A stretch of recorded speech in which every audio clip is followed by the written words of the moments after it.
Hey everyone, how are you? I hope you all are fine. So today we are going to discuss new lecture of industrial gases and inorganic chemicals. क्या चीज? New lecture.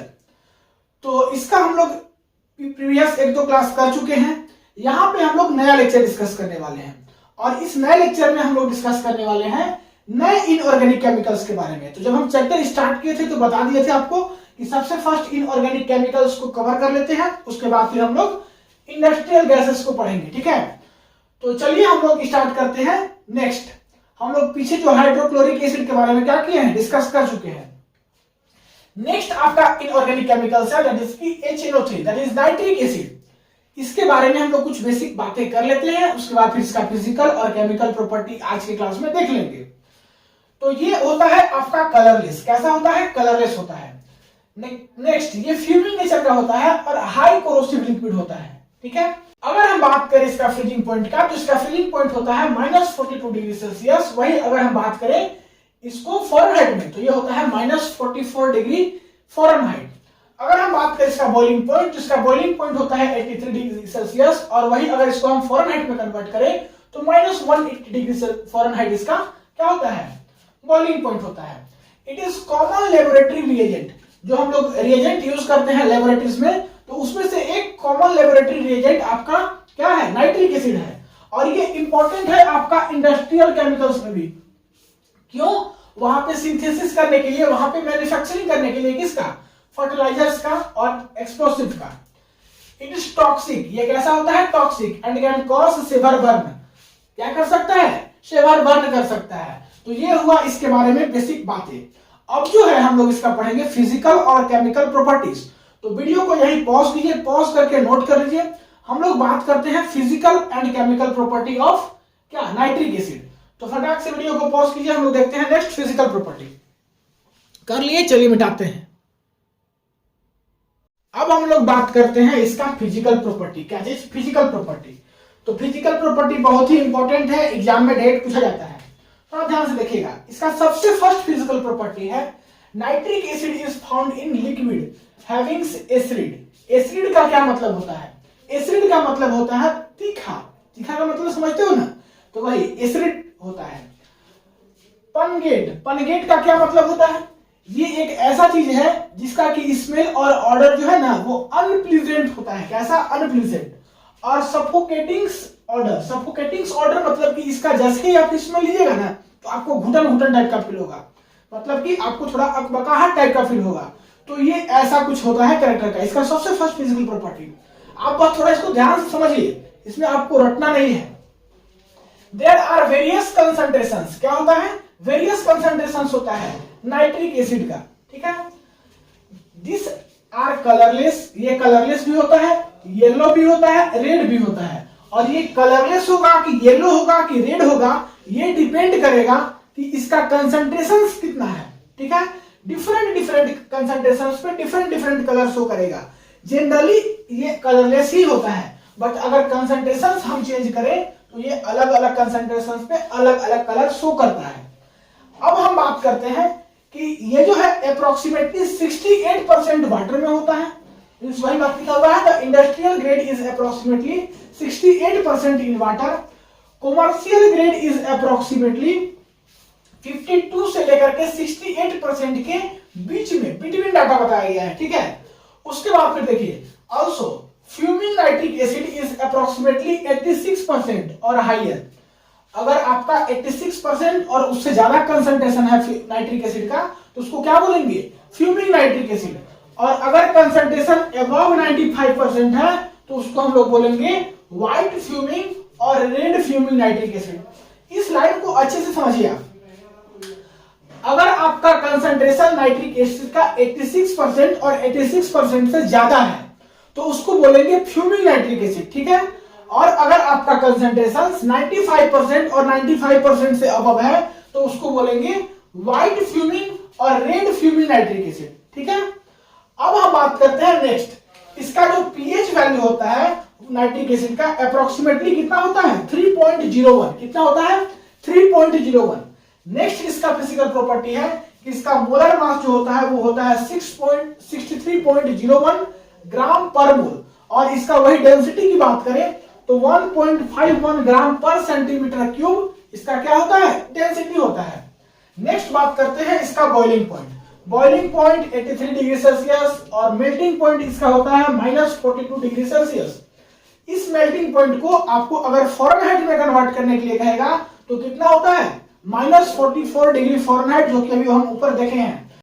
और अगर हम लोग इसका 83 degree Celsius को अगर हम लोग बात करें फ़ारेनहाइट में तो ये कितना होता है फ़ारेनहाइट में, 181 डिग्री फ़ारेनहाइट। तो ये सब बातें हुई। अब जो है हम लोग यहाँ पे टोटल ओवरऑल 7 पॉइंट देख लिए।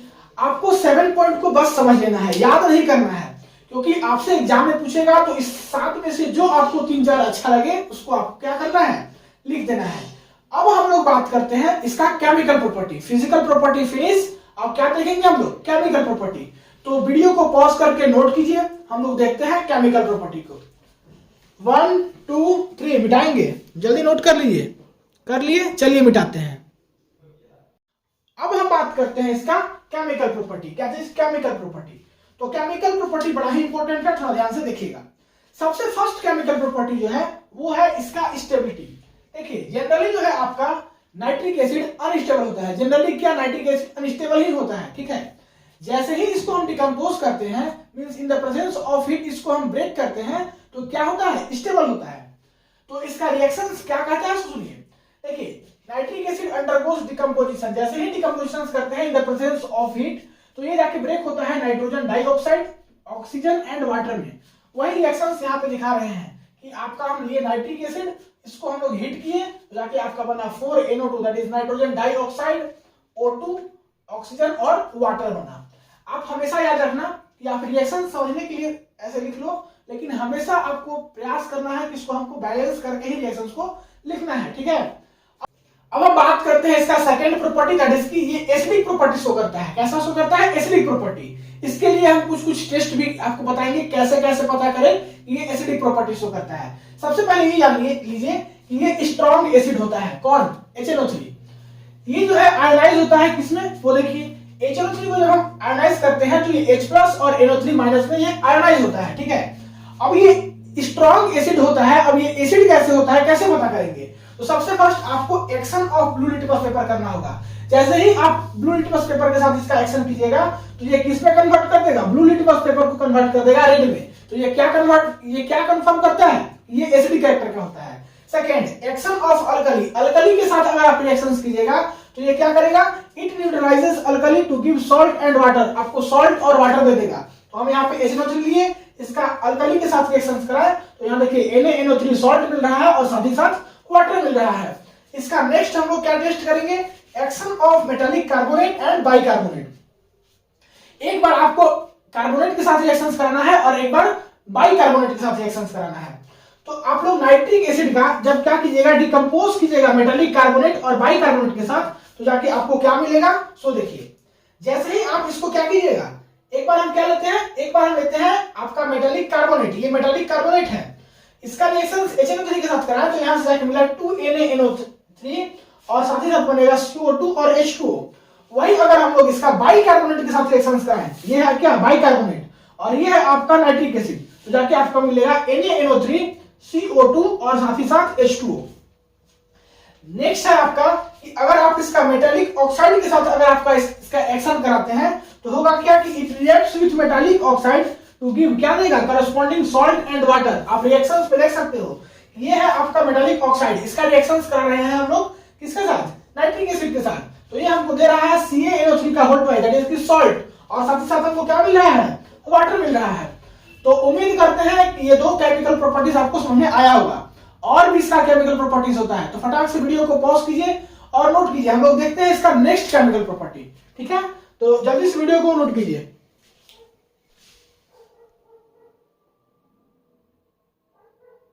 अब हम लोग बात करेंगे नेक्स्ट ऑक्सीडाइजिंग प्रॉपर्टी के बारे में। क्या करेंगे, नेक्स्ट ऑक्सीडाइजिंग प्रॉपर्टी के बारे में। तो ऑक्सीडाइजिंग प्रॉपर्टी के बारे में बात करेंगे। देखेंगे कि नाइट्रिक एसिड जो है आपका पावरफुल ऑक्सीडाइजिंग एजेंट होता है। क्या होता है, पावरफुल ऑक्सीडाइजिंग एजेंट होता है। जब हम लोग डाइल्यूट HNO3 क्या करेंगे, डिकम्पोजिशन करेंगे तो यहां से हमको मिलेगा नाइट्रोजन ऑक्साइड, वाटर और नेसेंट ऑक्सीजन। वही अगर हम लोग कॉम HNO3 का डिकम्पोजिशन करेंगे तो यहां से हमको नाइट्रोजन डाइऑक्साइड मिलेगा और क्या मिलेगा, वाटर मिलेगा और नेसेंट ऑक्सीजन मिलेगा। और जो नेसेंट ऑक्सीजन है वो आपका हाईली रिएक्टिव होता है, और नेसेंट ऑक्सीजन ही बताता है कि कितना क्या है एसिडिक कैरेक्टर का है आपका नाइट्रिक एसिड। नेक्स्ट बात करते हैं oxidations of non metals. Non metals के साथ भी इसका ऑक्सीडेशन होता है। और नॉन मेटल्स से बात करें किसका, कार्बन, सल्फर, फास्फोरस, ठीक है। तो देखिए हम लोग क्या करते हैं कि हम लोग लेते हैं कॉन्क HNO3, इसका रिएक्शंस कराते हैं नॉन मेटल के साथ, कार्बन के साथ। तो होता क्या है कि यहाँ पे जो आपका HNO3 दैट इज की सॉरी नाइट्रिक एसिड है, वो आपका क्या करता है कि बिहेव करता है किसके जैसा, ऑक्सीडाइजिंग एजेंट के जैसा, और इसको क्या करता है ऑक्सीडाइज कर देता है। तो ऑक्सीडाइज करके और क्या बना देता है, CO कन्वर्ट हो जाता है CO2 में, और क्या बनता है नाइट्रोजन डाइऑक्साइड और वाटर। और ये जो रिएक्शंस होता है वो वेरी हॉट कंडीशंस में होता है। क्या होता है, वेरी हॉट कंडीशंस। अगर हम नेक्स्ट बात करें नॉन मेटल्स की, तो हम लेते हैं क्या, सल्फर। सल्फर की बात करें तो इसका हम लोग कॉन्क HNO3 के साथ रिएक्शंस करेंगे in the presence of very hot condition. तो यहां से क्या होगा, यहां से भी जाके आपका बनेगा क्या, नाइट्रोजन डाइऑक्साइड और साथ ही साथ वाटर, और बनेगा आपका H2SO4। तो आप यहां से देख सकते हो कि सल्फर का क्या हो रहा है, ऑक्सीडेशन हो रहा है, ठीक है। अब हम बात करते हैं next oxidations of metalloids. Metalloids का भी ऑक्सीडेशन होता है। मेटलॉइड्स की बात करें तो टिन हो गया, आर्सेनिक हो गया, एंटीमोनी हो गया, ठीक है। इसमें हम लोग क्या करते हैं कि हम लोग लेते हैं कॉन्क HNO3, क्या लेते हैं कॉन्क HNO3, और इसका रिएक्शंस कराते हैं मेटलॉइड्स के साथ, जैसे कि Sn के साथ AS के साथ। ये दोनों का दोनों आपका क्या है, मेटलॉइड्स है। यहां पर भी आपका HNO3 जो है आपका ऑक्सीडाइजिंग एजेंट के जैसा बिहेव करता है, और ये इसको क्या करता है, ऑक्सीडाइज करता है किसको, मेटलॉइड्स को। तो जैसे ही इसके साथ रिएक्शंस कराएंगे तो यहां जाके बनेगा H2SNO3 और बनेगा आपका 4NO2 और H2O बनेगा। ये H2SNO3 क्या है, ये है आपका मेटास्टेनिक एसिड। क्या है, मेटास्टेनिक एसिड, और साथ ही साथ आपका यहां पे बना है नाइट्रोजन डाइऑक्साइड और वाटर। वही अगर हम बात करें, अगर इसका हम नॉन मेटलॉइड्स आर्सेनिक के साथ रिएक्शंस कराएंगे कॉन्क HNO3 के प्रेजेंस में, तो यहां से क्या बनेगा H3ASO4 दैट इज की आर्सेनिक एसिड, दैट इज, और क्या बनेगा NO2 नाइट्रोजन डाइऑक्साइड, और साथ साथ बनेगा आपका वाटर। तो ये सब यहां से होगा। अब जो है हम लोग ऑक्सीडेशंस कराते हैं किसके साथ, मेटल के साथ। नॉन मेटल्स के साथ देख लिए, मेटलॉइड्स के साथ देख लिए, अब हम लोग देखेंगे ऑक्सीडेशंस मेटल के साथ। तो चलिए इसको फटाक से वीडियो को पॉज करके नोट कीजिए, बड़ा इंपॉर्टेंट है मेटलॉइड्स वाला। कर लिए, चलिए मिटाते हैं। अब हम लोग बात करते हैं ऑक्सीडेशन ऑफ मेटल। क्या चीज, ऑक्सीडेशन ऑफ मेटल। ये 4 पॉइंट नहीं है, उसी का आपका पॉइंट है, तो आप इसको अलग से मत पढ़िए, ठीक है। ऑक्सीडेशंस ऑफ नॉन मेटल देख लिए, ऑक्सीडेशंस ऑफ मेटलॉइड्स देख लिए। अब हम लोग क्या देखते हैं, ऑक्सीडेशन ऑफ मेटल। देखिए जो ऑक्सीडेशन होता है ना मेटल का, वो डिपेंड करता है कंसंट्रेशन ऑफ नाइट्रिक एसिड पे, कि नाइट्रिक एसिड का कंसंट्रेशन कैसा है, डाइल्यूट है, कॉन्क है, नहीं, इस पर डिपेंड करता है। Order of activity of metal पे और फिर टेम्परेचर पे, ये 3 फैक्टर पे डिपेंड करता है ऑक्सीडेशन ऑफ मेटल। हम बात करते हैं कॉपर मेटल के बारे में, कि जब कॉपर मेटल का ऑक्सीडेशन कराते हैं तो क्या होता है। देखिए कॉपर मेटल्स का ऑक्सीडेशन हम कराते हैं डाइल्यूट HNO3 के साथ, और या तो फिर कॉन्क HNO3 के साथ। अगर हम कॉपर मेटल का ऑक्सीडेशन डाइल्यूट HNO3 के साथ कराते हैं तो हमारा जाके क्या बनता है, यहां से जाके बनता है CuNO3 का whole twice that is copper nitrate, और साथ ही साथ क्या बनता है नाइट्रोजन ऑक्साइड, और बनता है वाटर। अगर हम यही कॉन्क के साथ रिएक्शंस कराते हैं तो यहां से जाके बनता है CuNO3 का होल ट्वाइस दैट इज की कॉपर नाइट्रेट, साथ ही साथ बनता है आपका नाइट्रोजन डाइऑक्साइड, और यहां बनता है वाटर। एक चीज हम बहुत अच्छा बात यहां बताने वाले हैं कि हम अभी बहुत जगह डाइल्यूट और कॉन्क की बात करेंगे। जहां पे हम डाइल्यूट की बात कर रहे हैं, ठीक है, जहां पे हम डाइल्यूट की बात कर रहे हैं तो उस केस में जो प्रोडक्ट बनेगा वहां पे आपको मिलेगा नाइट्रोजन ऑक्साइड, और जहां पे हम कॉन्क की बात करेंगे तो वहां पे जो प्रोडक्ट बनेगा वहां पे आपका नाइट्रोजन डाइऑक्साइड मिलेगा, ठीक है। देखिए सारा कुछ सेम है, यहाँ पे नाइट्रोजन ऑक्साइड बना है और यहाँ पे नाइट्रोजन डाइऑक्साइड बना है। तो हम कॉपर का डाइल्यूट में देख लिए और कंसंट्रेटेड में देख लिए, दोनों में क्या प्रोडक्ट बनेगा। अब हम बात करते हैं जिंक का, जिंक मेटल लेते हैं। इसमें क्या करते हैं कि एक केस हम लोग लेते हैं वेरी डाइल्यूट के साथ, और एक लेते हैं डाइल्यूट के साथ, और एक लेते हैं कॉन्क के साथ।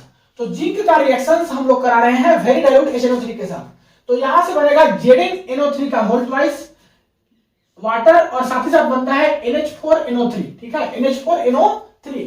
और अगर हम इसका रिएक्शन डाइल्यूट के साथ करा रहे हैं तो यहां से बनेगा ZnNO3 का होल ट्वाइस वाटर और यहाँ पे आपका बनेगा नाइट्रोजन ऑक्साइड। वही अगर हम जिंक का रिएक्शन कौन के साथ करा रहे हैं तो यहां से बनेगा ZnNO3 का होल ट्वाइस वाटर और साथ ही साथ बनेगा आपका नाइट्रोजन डाइऑक्साइड।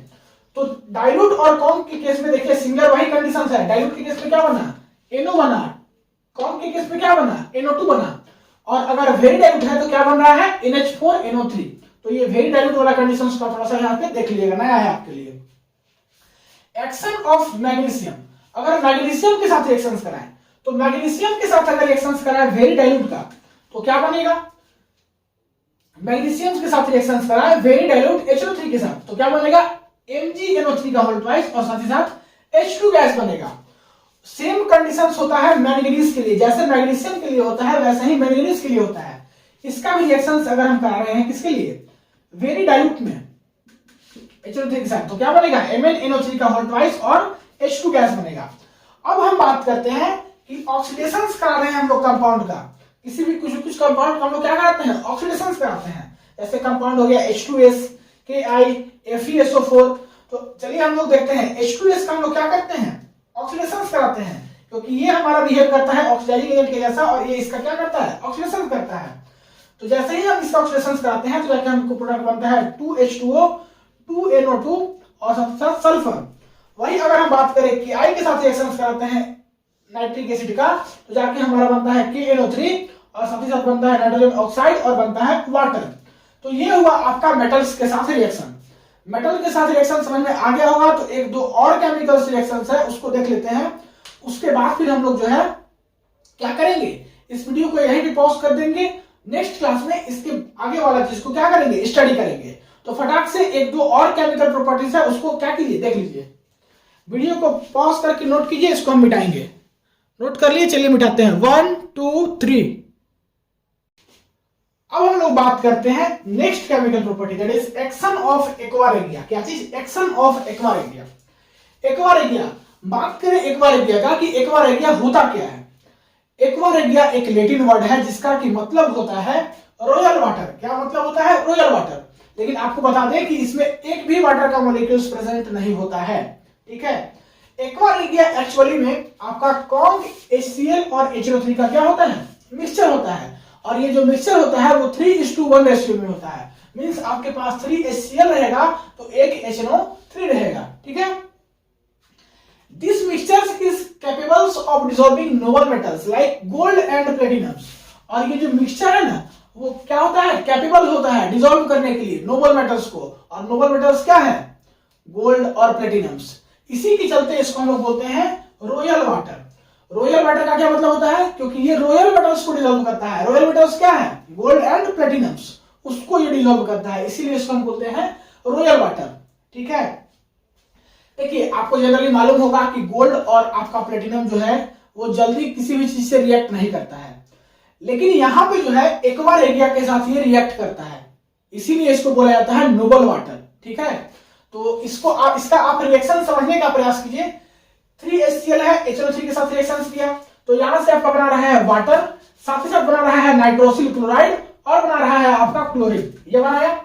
अब क्या होगा कि इस क्लोरीन के साथ यहां से जो क्लोरीन बना उसके साथ जो है आपका गोल्ड रिएक्शंस करेगा और बना लेगा आपका गोल्ड क्लोराइड। क्या बना लेगा गोल्ड क्लोराइड। ये जो है आपका हाईली कोरोसिव होता है, फ्यूमिंग लिक्विड होता है और yellow orange and red liquid होता है। कैसा होता है yellow orange and red liquid होता है। आपको एक और अच्छा हम इसका एप्लीकेशन बता रहे हैं। आपके घर में आपकी मम्मी लोग जो है क्या करती होंगी कि अपना ज्वेलरी को क्या करती होंगी साफ कराने जाती होंगी। तो जो साफ कराने जाती हैं तो वो किसमें साफ किया जाता है इसी एक्वा रेगिया का सॉल्यूशंस में। और एक्वा रेगिया किससे बना होता है कॉन्ग HCl और HNO3। या आप लोग के घर में कोई मतलब कि साफ करने वाला भी आता होगा, ज्वेलरी को साफ करने वाला आता होगा, बोलता होगा दीजिए साफ कर दे। तो ये एक कंटेनर लेता है जिसमें कि एक्वा रेगिया का क्या होता है मिक्सचर होता है, और इसमें क्या होता है 3:1 में आपका कॉन्ग HCl रहता है और साथ ही साथ HNO3 रहता है। और इसमें जैसे ही डालता है गोल्ड और प्लेटिनम को, किसको गोल्ड को और प्लेटिनम को, तो इसका वेट में कुछ कमी आता है और ये आपका क्या होता है साफ होकर के यहां से निकल जाता है। तो ये आपका इसमें भी एप्लीकेशंस है, आप इसको यूज करते होंगे जानते होंगे तो आप इसको और अच्छे से समझ सकते हो। नेक्स्ट इसका है आपका chemical properties, action of protein. Nitric acid react with protein material, किसके साथ? Protein material such as meat, cheese, wool and silk, and produces on them a bright yellow colour. क्या बनाता है? ब्राइट येलो कलर बनाता है protein material के साथ reactions करके नाइट्रिक एसिड। तो ये भी एक इसका प्रॉपर्टी था। तो इस क्लास में इतना ही, मिलते हैं अगले क्लास में। अगले क्लास में जो है हम लोग इसके बाद का चीज देखेंगे, इसका मतलब कि प्रिपरेशंस देखेंगे नाइट्रिक एसिड का, इसका हैजार्ड देखेंगे, इसको हम कैसे रखेंगे सिक्योर कि इससे कुछ नुकसान ना पहुंचे। सारा बातें हम अगले क्लास में डिस्कस करेंगे। तब तक के लिए पढ़ाई करते रहिए। All the very best. Video को पॉज करके नोट कर लीजिए।